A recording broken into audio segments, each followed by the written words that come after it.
I was asked what the title of this could be. And that was about 6 months ago.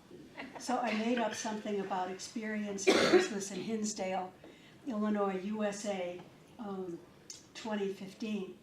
And as I had more time to really think about what the focus would be, can you hear me? Yes. Okay. Sure. I thought it would be wonderful to spend just a bit of time focusing on beauty. Beauty. Because I think beauty is the way that we translate God's Spirit into everyday life. That's what beauty is. And then, that's what we're going to spend time on. We're going to spend time thinking about beauty and praying about beauty. But I'd like to begin with a hymn.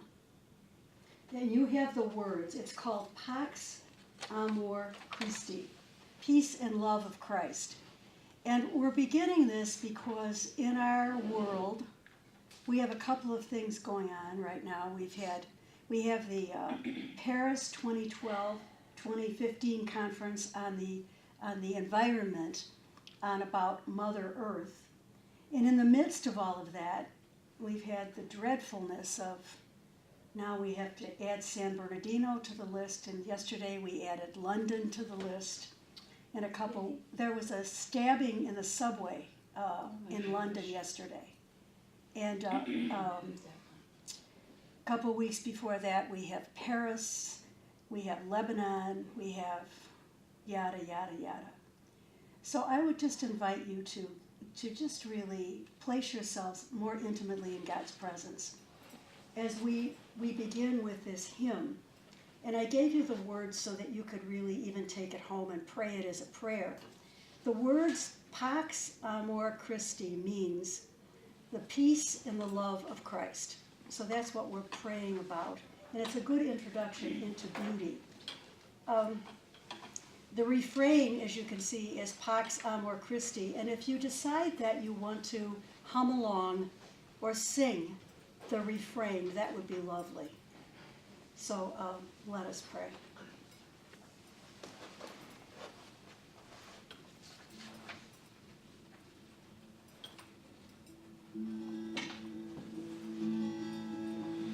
Peace between neighbors, peace between kindred, peace between lovers, the peace of Christ. Peace between persons, peace between spouses, peace between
so that you can use that as a prayer during the week, especially as we pray for our dear, dear, dear Earth community. And I think that's one of the reasons I thought that we might want to spend some time on beauty. There are many ways to go at this, so I thought that I would start with Plato. So if you think about yourselves back in college in your Introduction to Philosophy course, Plato said that everything in terms of meaning can be boiled down to three things. And he called them the transcendentals, remember that? And he said the transcendentals are truth, goodness, and beauty. And they're connected. They're pathways to each other. So beauty can lead to truth and goodness can lead blah, blah, blah. Anyway, and he also said, that, and the world, meaning us, the world will reflect on these three elements of our lives until the end of time. So I thought it was pretty good for us to spend some time here in Hinsdale reflecting. The other thing about beauty is that St. Thomas Aquinas, when he wrote the Summa Theologica, he said, well, Plato really had, he didn't say it like this, but he said Plato really had something to say when he talked about truth, goodness, and beauty. And in our Christian tradition, we talk about the theological virtues, faith, hope, and charity. They're connected. Charity and beauty are partners. They're partners. So when you look at truth, goodness, and beauty, and faith, hope, and charity, you can partner them off. So another lecture could be partnering truth and faith, and another one could be goodness and hope. And this morning we're doing beauty and charity. Now, there's a real funky dictionary. It's called the Urban Dictionary. So I thought, well, if we looked at Plato and we look at the connection with Thomas Aquinas, what does the Urban Dictionary say about beauty? And this is what it says, I quote, "Beauty is a thing seldom seen. It is held by all within the soul. It lies waiting to come out to the surface, but it can only be found if someone frees it." Isn't that incredible?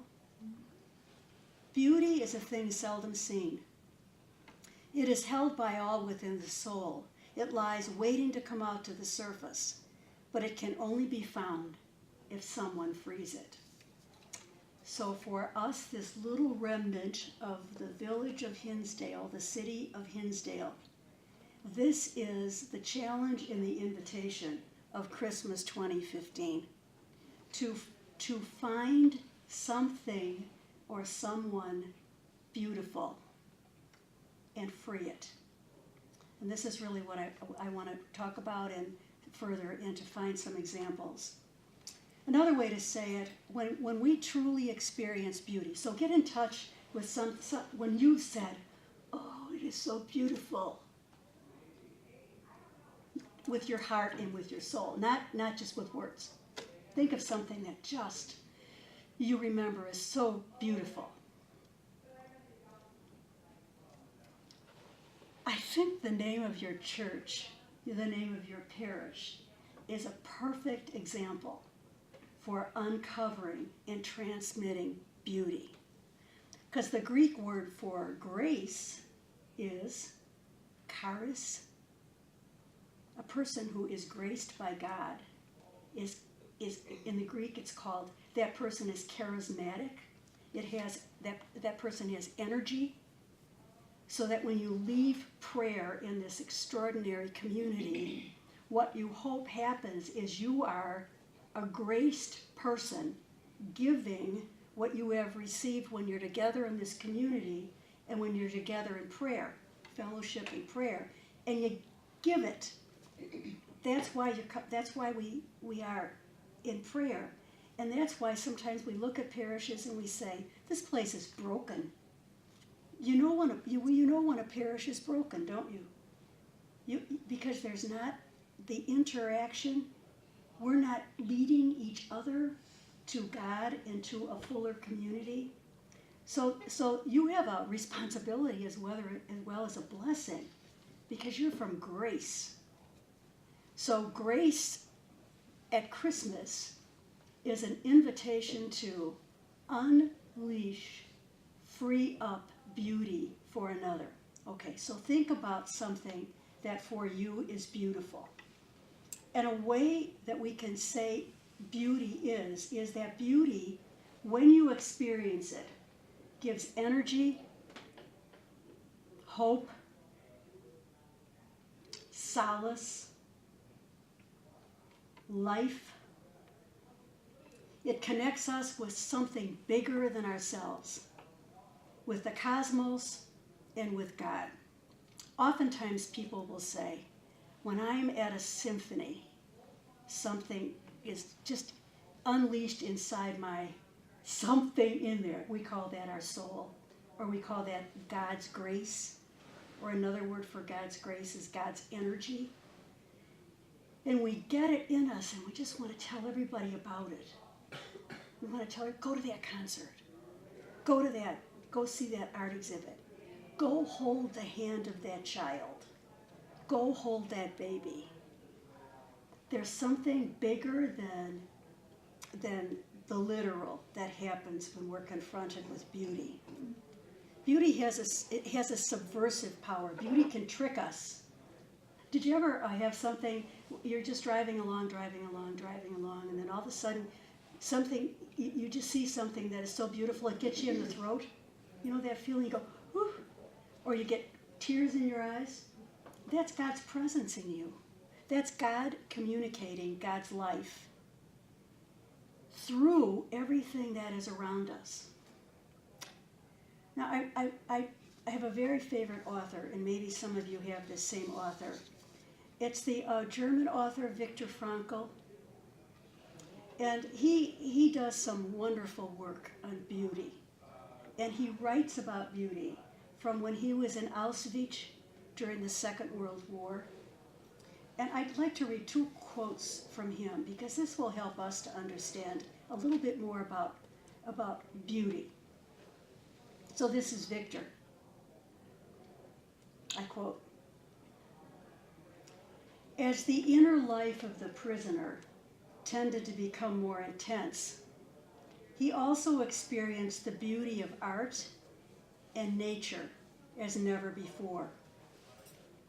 Art and nature. He's a prisoner in Auschwitz. "Under their influence, the prisoner sometimes even forgot his own frightful circumstance.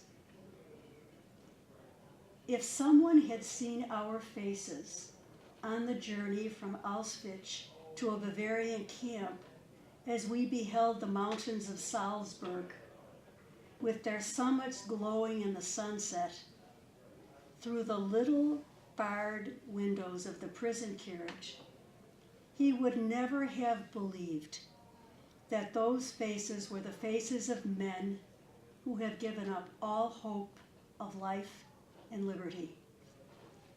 Despite that factor, or maybe because of it, they were carried away by nature's beauty, which we had missed for so long. On a railroad car going from one concentration camp to the other, they were transfixed by the beauty of the Austrian mountains. Beauty pulls us out of ourselves. And here's another quote from Frankl. This one, I'm going to read this one twice, because I think of all the quotes on beauty, this one for me is his most poignant. He says, I can hardly read this one. "I shall never forget how I awoke from the deep sleep of exhaustion on my second night in Auschwitz, roused by music. The senior warden of the hut had some kind of celebration in his room, which was near the entrance of the hut. Tipsy voices bawled some hackneyed tunes. Suddenly, there was a silence, and into the night, a violin sang a desperately sad tango, an unusual tune not spoiled by frequent playing. The violin wept, and part of me wept with it. For on that same day, someone had a 24th birthday.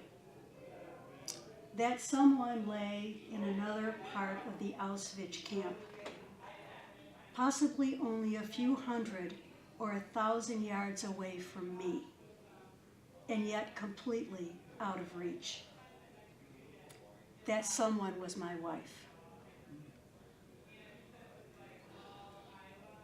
I shall never forget how I awoke from the deep sleep of exhaustion on my second night in Auschwitz, roused by music. The senior warden of the hut had some kind of celebration in his room, which was near the entrance of the hut. Tipsy voices bawled some hackneyed tunes. Suddenly there was a silence, and into the night a violin sang a desperately sad tango, an unusual tune not spoiled by frequent playing. The violin wept, and part of me wept with it, for on that same day someone had a 24th birthday.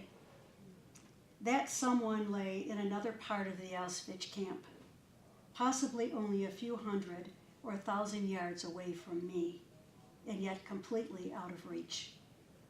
That someone was my wife. So the beauty of the violin playing connected him with that deep, deep love in his life. Beauty connects, beauty transforms, beauty tricks. So why is beauty so powerful then? Why is it so powerful? It's powerful because beauty makes us dream. It makes us imagine a world that is bigger than the one we know and one that's worth taking a risk for. Even in a brutal world, beauty exists, and its power leads us to charity. I think a lot about, in my life, things that I remember as being beautiful or are still beautiful. And I'm a native Chicagoan. And when I was growing up, Marshall Fields was still Marshall Fields. And during this season, my mom, I'm the oldest of 4 children, so my mom would take myself and my sister and my 2 brothers. Perhaps you went on this same trek down to Marshall Fields to the Walnut Room to sit beneath it and have lunch from the children's menu. You got to choose, remember that? And the thing that I remember and I thought was so beautiful, it wasn't the tree. I remember it was this little ball of ice cream, and they rolled it in coconut, and it had 2 little eyes, and it had a candle, and the wait person would bring it in, and the candle was lit. If I want to get in touch with my mom, my dad, my brothers, my sisters, I think about being around the table in the Walnut Room.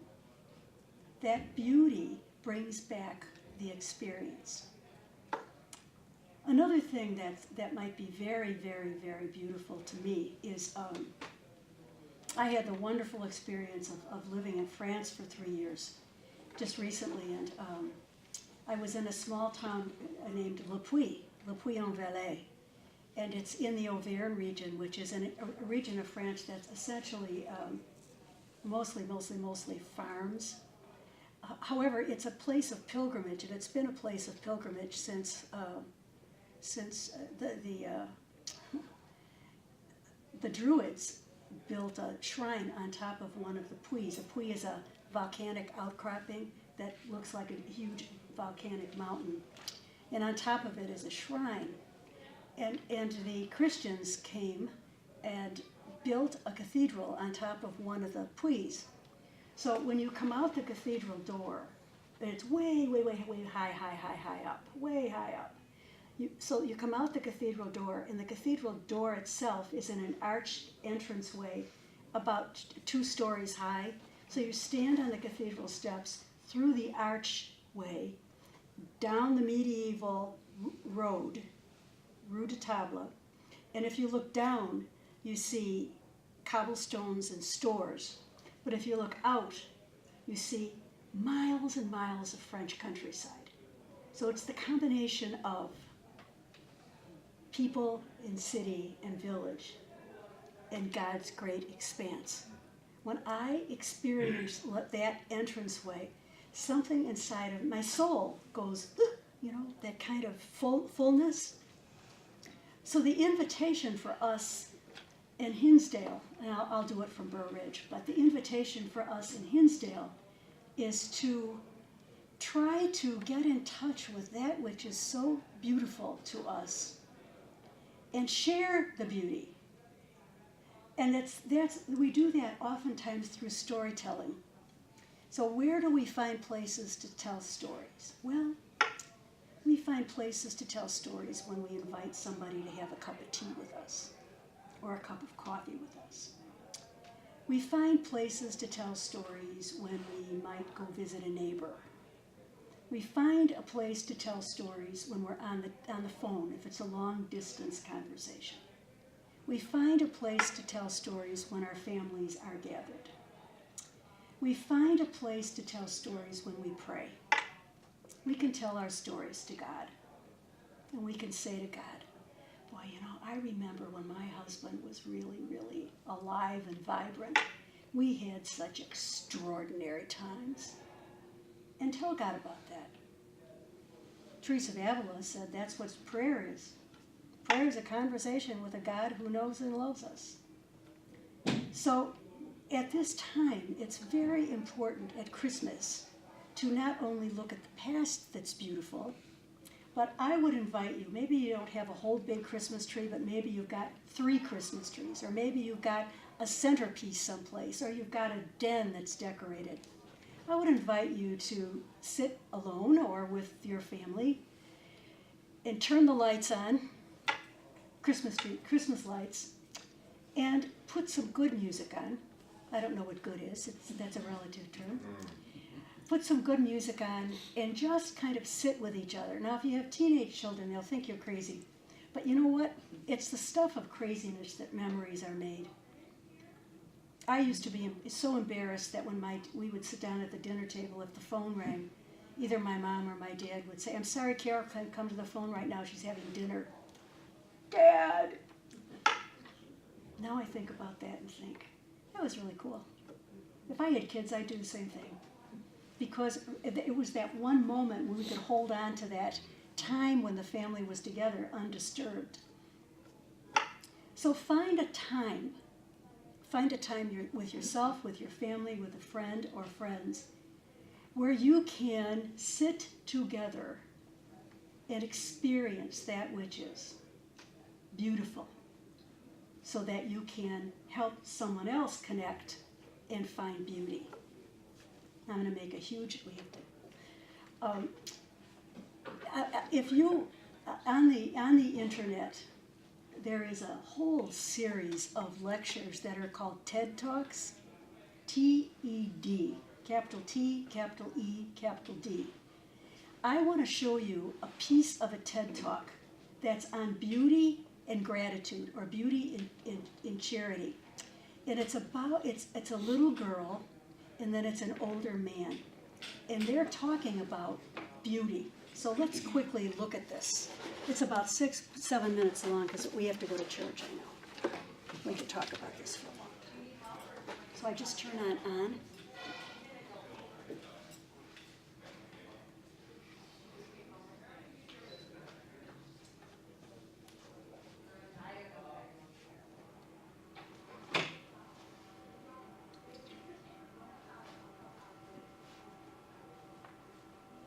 Do you have to do anything else? No. Oh, we have to get the lights off. Oh, I have to turn on play.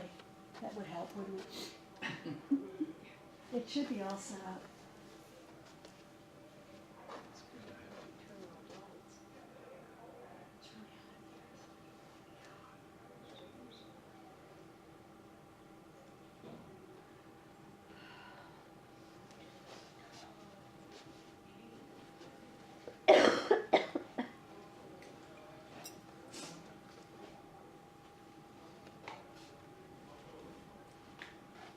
Good grief.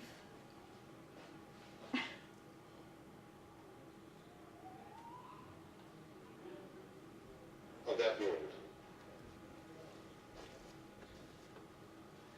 When I watch TV, it's just some shows that you just gotta pretend. And when you explore, you get more imagination than you already had. And when you get more imagination, it makes you want to go deeper in, so you can get more and see beautiful things. Like the path. If it's a path, it could lead you to a beach or something, and it could be beautiful.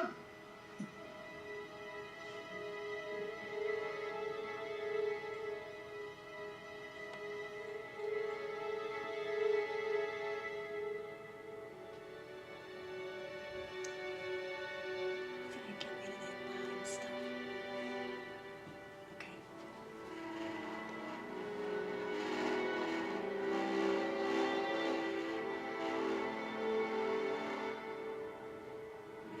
You think this is just another day in your life? It's not just another day. It's the very day that is given to you today. It's given to you. It's a gift. It's the only gift that you have right now. And the only appropriate response is gratefulness.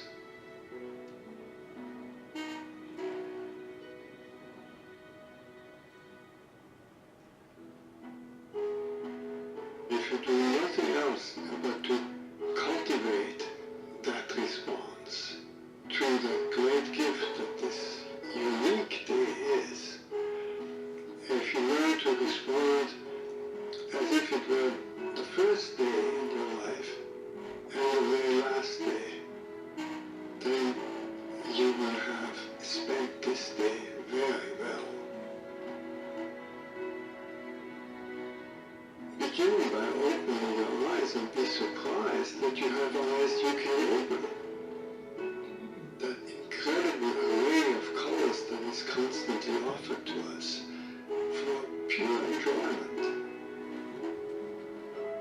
Look at the sky. We so rarely look at the sky. We so rarely note how different it is from moment to moment with clouds coming and going. We just think of the weather. And even of the weather, we don't think of all the many nuances of weather. We just think of good weather and bad weather. This day, right now, is unique weather. Maybe a kind that will never exactly in that form come again.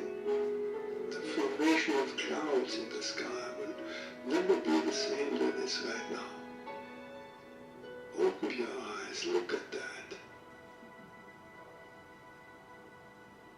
Look at the faces of people whom you meet. Each one has an incredible story behind their face. A story that you could never fully fathom. Not only their own story, but the story of their ancestors.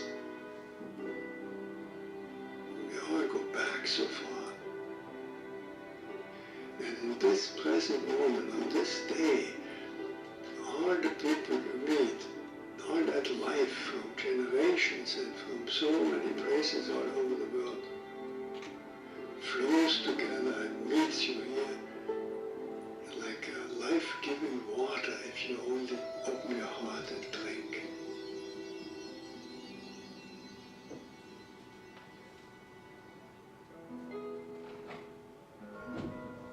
open your heart to the incredible gifts that civilization gives to us. You flip a switch and there's electric light. You turn a faucet and there's warm water and cold water and drinkable water.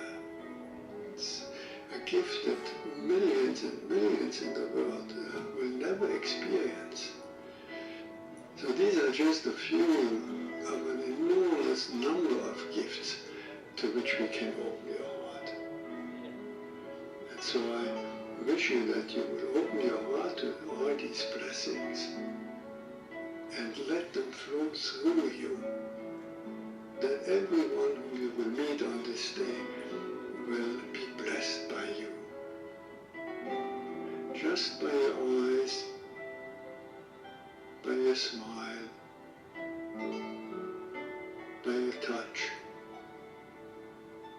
just by your presence.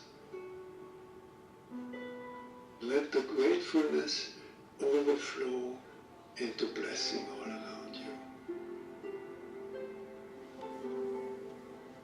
And then it will really be a good day.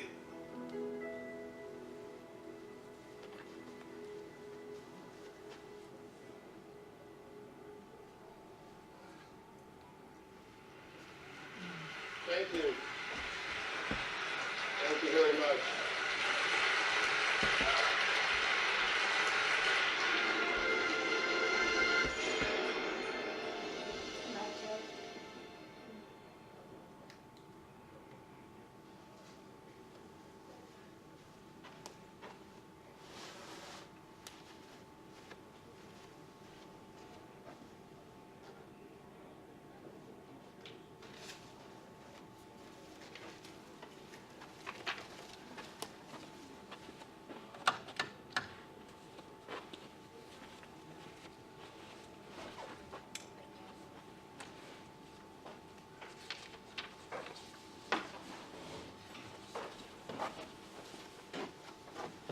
This is a souvenir.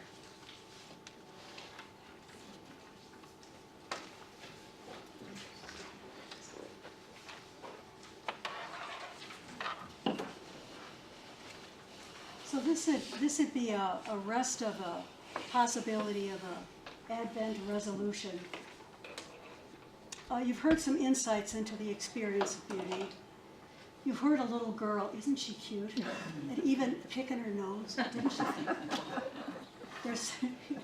And I loved her insight when she said, you know, you could walk down a path, and at the end of the path, there could be a beach, and that would be beautiful. That's what we're talking about here. And then, of course, Louis, the person who put that video together, his name is Louis Schwarzenberg. And if you go on TED Talks and look up beauty and gratitude, this is much longer. There's a whole beginning of extraordinary photography on slow motion flowers opening and animals hatching and being born. And what he's talking about is sometimes gratitude is a thing that grows in us gradually, and we don't get sometimes thankfulness right away. And that's his whole point, isn't it? Like, open our eyes. That's the whole point of Frankel. He heard the violin and it connected him to something else. That's what we're talking about. So you've heard a little girl, you've heard a man, and now you. During this time of Christmas in Hinsdale, Illinois, USA, how will you bring the experience of beauty into your life and into the lives of others? And I would really invite you to, when you take your time of prayer, whenever you do it during the day, it might be good if you would just take this paper and just jot some things down. Remembrances of beauty, or if you are a baker, it could be preparation for a beautiful cookie tray. Why do we decorate? Why do we decorate? Why do we do that? We do that to make the world, invite people into something that is very special. that is very beautiful. And what we acknowledge, of course, is that it's a time to bring God physically, Jesus, into our lives. And when good people come into our lives, we're happy and it's beautiful and you want to share it. So we decorate villages. Hinsdale is gorgeous at night. Why do we take time to wrap all that Christmas tree around all the street lights? There's the mayor of Medellin in Colombia. He has a great insight about beauty.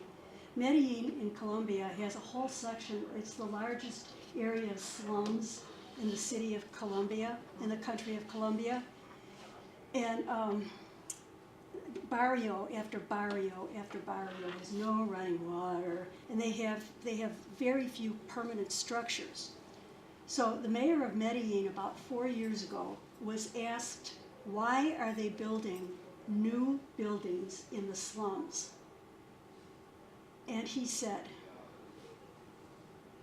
you can't put a price on beauty. And people who have little deserve to be in the presence of that which is beautiful. If you go to Philadelphia, did you ever go to Philadelphia? This inner city Philadelphia is kind of bleak sometimes, especially in the winter. And this city has lots of grates on the sidewalks where the heat comes up, and so many of the homeless sleep on the grates.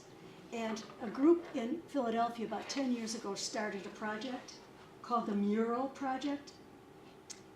All through the desolate neighborhoods are these artists that have come from all over the world to paint murals on the building walls. Stunning murals. Beautiful murals.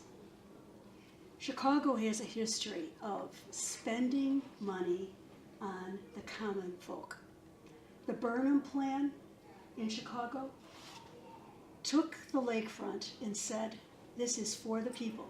We will make it beautiful. We will keep it beautiful because the people need to have their souls and their spirits fed. So the invitation for us here this year, this time, is to be someone who can feed and nourish souls, to invite people into beauty, as small as a Christmas card or as big as a Christmas dinner. Why do we hang stockings?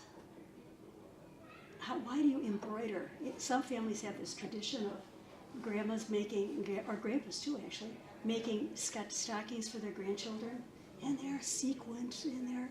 My sister made these for her children, these gorgeous Christmas stockings. And they're now in their 20s, and darned if they don't still hang those stockings. So what is it that you have or will do to invite someone to be bigger than themselves, to open their souls, their spirits to receive? This is the act of receiving Jesus the Christ. So now we're going to go to church at the common table, and Merry Christmas. Do your homework. Thank you very much. Thank you.